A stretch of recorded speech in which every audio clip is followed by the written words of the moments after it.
Hey everybody! Well, today we're going to take a look at this awesome and incredible replica of Rover the Robot. He was seen in the television show Wonder Woman that ran from 1975 to 1979 and it starred Linda Carter and Lyle Wagner. Now the show ran for 3 seasons, and then in season 2 they went to a different network, so they decided to update the show to current day. And I was really glad when they did because they started adding all this high-tech stuff in there. It was high-tech for the day anyway. It was like they had the Iraq computer. It was like a supercomputer for the IADC organization. That's the organization that Diana Prince, otherwise known as Wonder Woman, and Steve Trevor worked for. And then about halfway through season 2, they introduced this little guy. His name was Rover. He was kind of like a little dog, and he scooted around on these ball casters, as you can see right here. And then at the beginning of the episode, the series, he was primarily kind of like a mail delivery robot. So he had these little mail slots right here, and you see him kind of strolling around the corridors, and he'd have little letters on him. Even have this little holder in the back, and he would bring letters and documents to Steve Trevor and Diana Prince. Now, Rover and Iraq both knew the secret identity to Diana Prince. They both knew she was Wonder Woman, but they were good and kept her secret for her. Now, later on in the show, Rover became kind of like the comedy relief on the show. And then there was like 2 or 3 episodes where he was predominantly featured on there. And he helped Wonder Woman catch the bad guy. So he helped save the day. Now, this incredible replica of Rover was created by John Rigg. You've heard me mention John several times on my channel. He's got a channel on YouTube called Robothut. And he's got such cool collections of robots. He's got an incredibly vast collection of robots. He's got wind-ups, battery-operated robots, full-size replicas of famous TV and movie robots. He makes these things. He's made all of them. He made this. He crafted it, designed it, and made it. And so I'll put links in the description so you can check out his channel. And I think he's doing some videos showing how he made this. And I think he's making his own version of Rover where the wheels are actually motorized. I'm not sure how he's going to do that. I'm curious to see how he's going to do that. But a Rover on the show here, he was actually pulled by wires. And so anyway, if you're not familiar with this character, or if you haven't seen Wonder Woman in a long time, let me show you some cool clips from the show so you can see who this little guy was. So this is episode 17. It's called Iraq is Missing. It's from season 2. And this is the first appearance of Rover. We can see him scooting down the hall right here. Now, because this was his first appearance, they hadn't added the little mail slots on the back of him yet, so they would add those in later in other episodes. You can see how he turns around and kind of scoots down the hall like that. And then here you'll notice his little bubble goes up and down, his little dome. It's to show emotions or expression. And then also the little radar dish antenna here turns really slowly. He's really cute. Now here you'll be able to hear Rover's voice. It's kind of like a chipmunky voice. Sometimes it's a little hard to understand him. And also he had this distinctive neat neat sound, which was directly taken from the Roadrunner cartoons. What, 2 of you in here? Okay, what's going on here? Is your brother your cousin? Okay, now this one here, he is an imposter in this episode. You can see how he's got kind of like gray highlights. He's got a gray front and gray sides. But if you look closely, you can tell that they actually just put gray tape on here. There's gray tape here and here. So it's probably the same Rover. And they also put some black tape along his little clear thing here. So I don't know how many Rovers they made for the show. Possibly only 1. I really don't know. I'm guessing they had at least 2. But this one here is definitely just had tape on it, probably so they didn't have to repaint him. Since Rover was pulled by wires, it gives him a certain kind of characteristic when he turns around and moves. Like you'll see here, see how he kind of swings, and it looks like he got caught right there a little bit on something.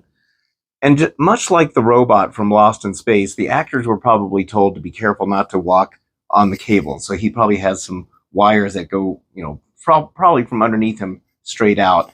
And there's a couple times where you can see them trying not to step on the wires. And on Lost in Space, if you ever watch that show, a lot of times the actors were trying not to step on the robot's cable. So here it is all these years later, and they're still using the same kind of, I guess, method or technology to make a robot move, which is pretty funny when you think about it. For a scene like this one, it was probably a little tricky for Lyle Wagner now when he walks over here. And that's for you. Coffee, cream, no sugar, 5 minutes. Okay, now, And a half a grapefruit. I love that. He's ordering breakfast. Now, you'll watch Lyle Wagner's legs. He's pretty good about not making it obvious that he's trying not to step over the cables. See right there? You'd think he would have kicked it right about there. But now, see, when they move Rover, that means that they had to kind of have the wires between Lyle Wagner's legs, but now this foot had to make sure that he wasn't tripping over it. And you can see Rover turn just a little bit right there. This scene is interesting because Rover's going to come through the doorway here, and he swings out a little too wide and he kind of crashes into this door. And if you watch Linda Carter here, you can tell she's genuinely startled when Rover hits the door. See how she kind of jumped when he hit the door. So it was clearly a blooper, but they played it off really well. Here comes our man. This must be from Ira. The information you asked for last night. Let's see. And Rover would sometimes they'd kind of move him a little roughly sometimes, but I love that they left that in. In this scene, they have Rover actually rolling on the concrete, which is kind of interesting. You wouldn't think that he'd roll that smoothly on there. And for the most part, the wires were pretty invisible. I mean, they get a really good close-up of them, and the wires would have been attached. Let me see if I can lower this down just a bit. The wires would have been attached down here somewhere, and they're pretty invisible. There are times, though, where you can see them pretty easily. Now, in talking about the wires being visible, in this scene, they're pretty obvious. Like when Wonder Woman picks up Rover right here, watch in this area, right in this part, and you'll see the wires reflect in the sunlight. It's going to be right, you'll see it kind of go along right here. Right there. Did you see them? They're like nylon or monofilament. And then when she jumps, if you pause it, you can tell that, well, first of all, she's not holding on to Rover. But then you can see it's kind of they just put some kind of weird gold thing on her right there. If I can focus it, well, it's kind of blurry because of the movement, but they just put some weird gold thing in there to represent Rover. It's kind of funny. Now, in this scene, this is what I was talking about earlier, where it probably took 3 different people to operate Rover, and they had to pretty much think out this scene. So there's probably somebody on this side over here pulling Rover to the left. And then he'll back up, which means now that there's somebody over here that's pulling him backwards. So there's somebody to the right. And then there's somebody over here on the other side of the camera pulling him towards the camera. So here we'll see he's moving forward. And then he moves backwards. So the other person's pulling him backward. And then now he flips around, which is interesting, bumps into the wall right there, and then comes forward. So it's pretty neat. They had to really think out that scene. How are they going to make him move? I love these old practical effects where they just used wires and stuff to pull him around, which is kind of fascinating. Just looking at this old stuff makes me appreciate it a lot more. And here's another scene where the wire is pretty obvious. Right here. And then they made it even worse by zooming in on it because you can clearly see the line right here that pulls him along. So sometimes they weren't so good about hiding the wires. I like this episode a lot because Rover has a really significant part in it, and he saves the day at the end. Okay, now this is one of my favorite scenes with Rover because he could be a bit of a stinker sometimes. Now, in this episode, it's called The Fine Art of the Crime. It's from season 3, and we have the guest star of Ed Begley Jr. right there. He plays a character named Harold Farnham, and he wants Rover to take him to the Iraq computer room. The Iraq computer room is kind of like a secure and restricted area, but he tries to talk Rover into bringing him there. Yes, take me to the Iraq computer. Okay, so Rover leads him down the hall here, just a few feet. I mean, they were right over here, and he leads him over to this door. So Rover tells him that the Iraq computer is inside that door. But when he walks through the door, he finds out that it's just a closet.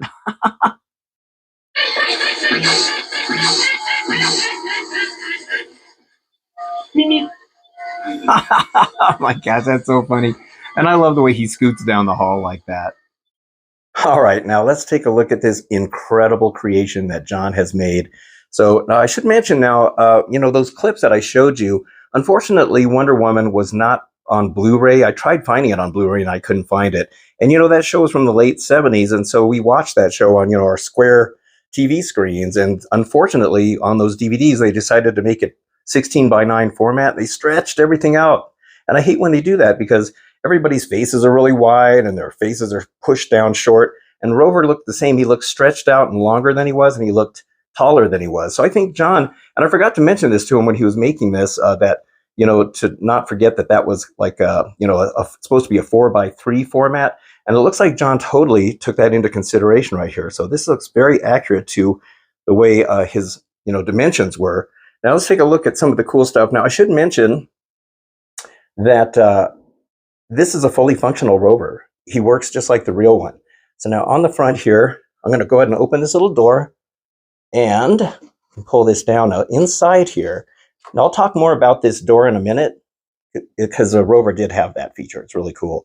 Now on the inside, let me see if I can get a light in here. Sorry for the shaky camera work. But down up inside here, you can kind of see he runs on 3D batteries. There's an on and off switch right here. John designed all of this. He's got all the wires going on in there. If I could stay focused. He made the door open just like the original. He's got the kind of like this swing arm type of thing, and there's a hinge just like the original. It's really, really cool. All right, so now let me power him up. Turn the power on, and I like how he marked everything on here, so that's great. All right, so when we turn him on, we can go ahead and close this door.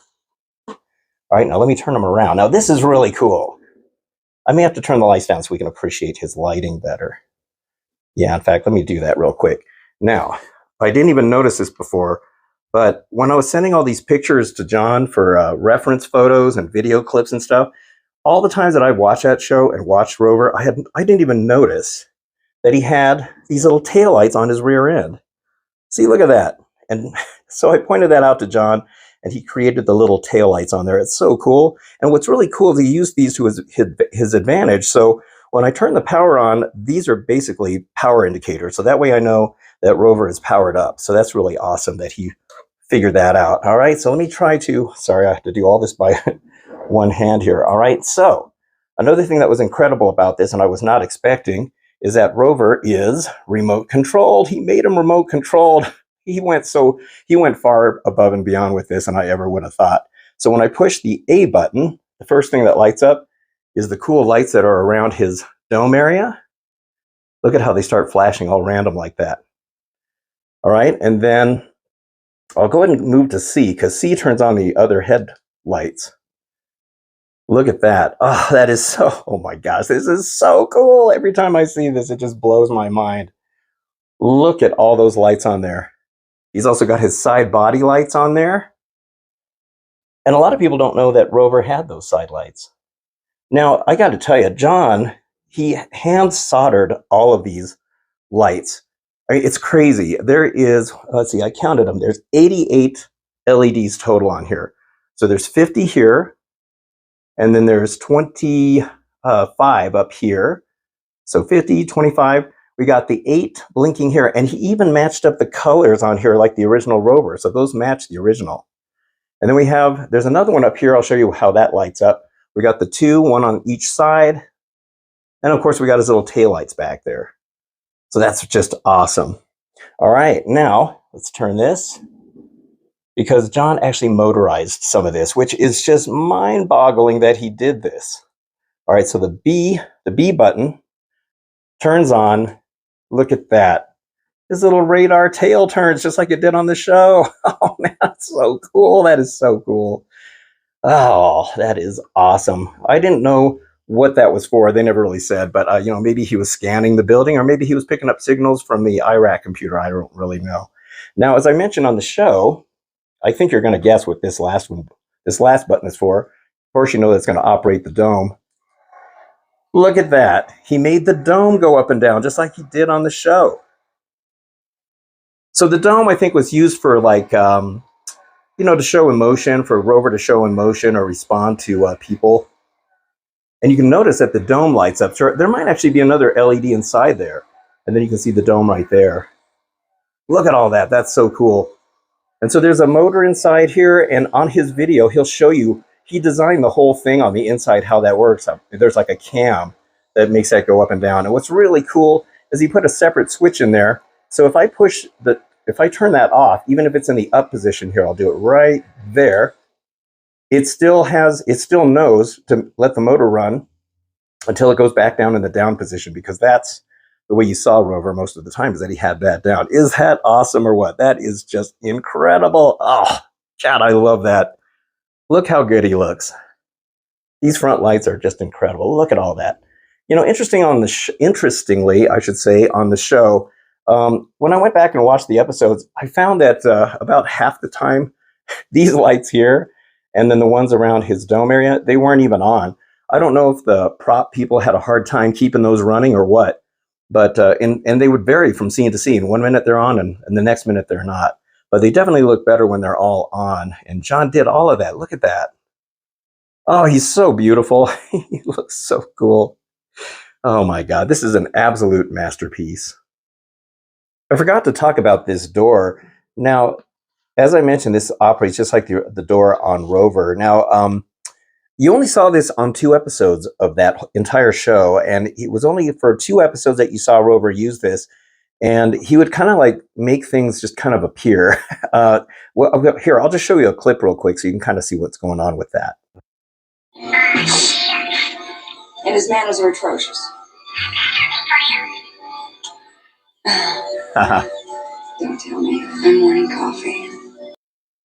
Rover was trying to get on Diana Prince's good side.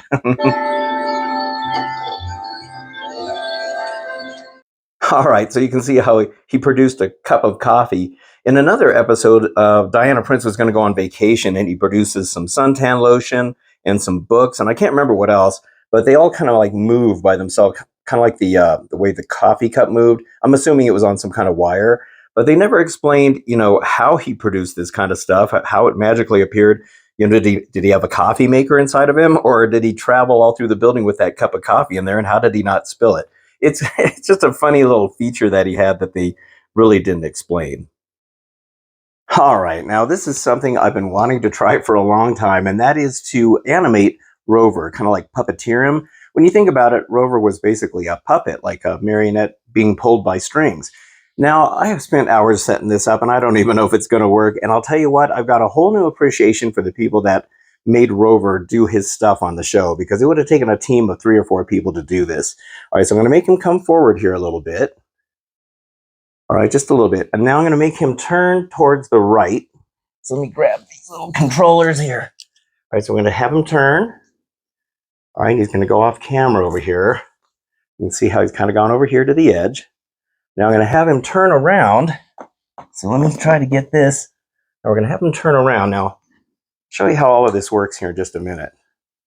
Okay, so now we're going to have him come over here. All right, so he's going to come over here to this far over as he can go. All right, and then I'm going to have him come back in the middle. So turn him back around here. And he would have had a better chance of moving if he had a wire towards the back. And then I was going to have him come forward again like this and come towards the camera. Boy, just that little simple thing required so many different things. Okay, so now pardon the bumpy camera work, but I want to show you how I did all this. So I have this little controller right here. You can see the monofilament line. This is the one that pulls Rover forward. And then we have 2 different controllers here. I have this one and the scissors to control making him turn right and left. So I have the wires going to the base of the tripod of my studio lights here, because I need some kind of a corner to pull them around. And then I have 2 more controllers right here that go around that tripod over here. All right, so what I'm going to do is this is very simple, this part of it. You just pull them forward like this. Okay. And it would probably work better on a low pile carpet. I tried it on the carpet before, but there's too much.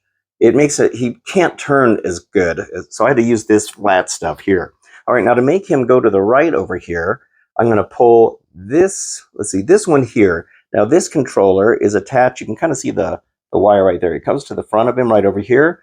And then I got to pull this one at the same time, this one here. And this one is attached to his little mail carrier slot on the back, the little wires right there. But I got to pull them at the same time in order to make his rear turn at the same time that his front turns. So like that. All right, so then we can pull him kind of closer to the tripod like that. Now to turn them the other way, it's the same thing, but now I'm going to pull this one and this one at the same time. So this one over here makes the front part of him turn because it's attached down here. You can kind of see it right there. And then the scissors are attached to the back wire back there. And once again, you got to pull these at the same time like this. So you need that back wire in order to make him turn completely, because otherwise he won't. Oops, sorry about that. He won't turn all the way. And I noticed on the show sometimes when you see Rover turn, he kind of goes like this, and then he kind of turns like this, and I can tell it. So whoever's operating him, they have to kind of synchronize themselves. I bet they had to rehearse that several times. But yeah, it is not an easy thing, to make him move. So here, let me get him straightened out a little bit. All right, so then if I want to get him back to being forward again, got to grab these other two controllers. I can't even imagine all the time they had to set up those shots every time Rover was on. So you can turn him back this way. And then I was going to try to make him come forward, but if I had a wire towards the back, it would kind of pull him back a little bit. So you may have had, let's see, 1, 2, there's 2 people, and then 1, 4, up to 4 different people to make him work. And then here we go, and we can move him back forward again. Yeah, boy, I have a whole new appreciation for the people that worked on that. You don't really think about all the behind the scenes stuff that goes on. You just appreciate the show and the way Rover moves, but they really had to plan out a lot of those shots.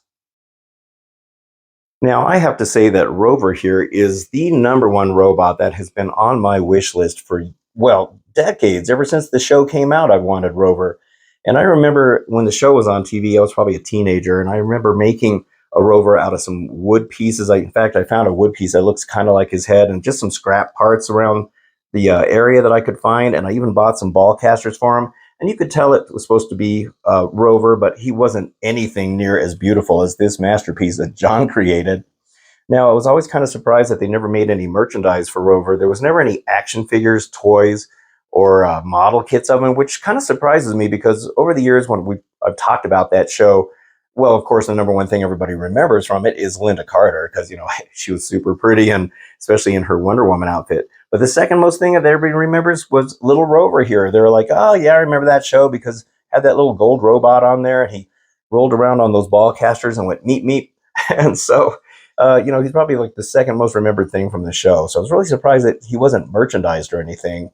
Now, over the years, I've perused the internet trying to see if anybody, by this time, somebody surely would have made a Rover by now, but there's just nothing out there. I did go on the RPF website and I saw there was a thread from 2009, and somebody did mention, hey, did anybody ever make a Rover from Wonder Woman? And nobody really made one. There was no pictures or anything like that, and it was kind of a short thread, so nothing really came of it, unfortunately. And then about 1.5 to 2 years ago, I was watching a video on YouTube, and it was by the Adam Savage channel called Tested. Adam Savage, formerly of the Mythbusters, and he had sent one of his colleagues named Norm out to the Wonderfest show. It's like a model show that goes on in Kentucky every June. It's like a big model show, and everybody brings all their models of amazing stuff. In fact, Rover here would probably win a blue ribbon, I bet. And so Norm had talked in 2 separate videos to this one gentleman, and lo and behold, I could see a Rover in the background. I thought, oh my gosh, this guy actually made a Rover. And unfortunately, they did not go up and show him. He was just kind of in the background. At one point, I think the camera kind of comes near the front of him, and I could see that there was some light strip, LED strip in there. So it looks like he was made to light up or something, but I didn't see any lights. And I don't know if he had any kind of motorization like what John has with the back radar dish there, and of course his awesome dome right there. That is so cool. So as far as I know, this is the first full-size, fully functional Rover. I think John has made the very first one. And I've gone on YouTube, I've looked on the internet, there's just nothing out there. And I think it's just because he's such an obscure robot.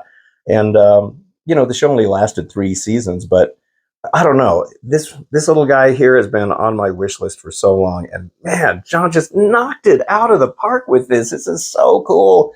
When I first asked if he could make this, I was just expecting some blinking lights and that was it. But he ended up making the lights super cool. And then also the motorized radar dish and the dome, and then everything's remote controlled. I mean, that was another awesome bonus. And then he made the little front door open like I showed you earlier. So this is just so cool. I mean, I am just so impressed with this. He put a lot of work into this, and I am eternally grateful for him for making that. I've often wondered whatever happened to the original Rover. Is he still sitting in a warehouse somewhere at Warner Brothers Studios? Did somebody take him home after they were done filming the show? I sure hope they didn't just throw him away, because a lot of props back in those days were thrown away because they didn't really realize the value of all that stuff back then. But I've never seen him show up at auction, and I keep an eye on all those Hollywood memorabilia auctions, and I've never seen him show up. I've seen Linda Carter's costume show up and her bracelets. I've never seen little Rover here, so I hope he was okay. Poor little guy. After going back and watching all the episodes that had Rover in it, I'm almost certain that they only had the one Rover. And the reason I think that is because there's a distinctive flaw in his paint right here. It looks like maybe an air bubble got under the paint, or maybe a big chunk of lint or something that got in there. And it does show up, throughout the second and third season. So I'm pretty sure they only made the one, and it's probably because, I don't know, maybe they just weren't expecting to use him a whole lot. That was the other thing. I was shocked to find out that he was only in 8 episodes, just 8. I thought he was in way more than that. I was just shocked that he wasn't in more episodes. And I think maybe it's possible that, robots tend to be scene stealers in TV shows and movies, and maybe they were worried that, Rover here would kind of start becoming the more popular character. Look what happened to Lost in Space. The robot and the Dr. Smith and Will stories became predominant, and kind of the other actors were kind of pushed to the background. And so maybe they were worried that Rover here would overshadow the Wonder Woman role, or Linda Carter, and it would become the Rover show. And so I don't know. I'm not really sure. That's possible what happened, but I have to say thank you. I am eternally grateful to John for creating this absolute masterpiece of a Rover.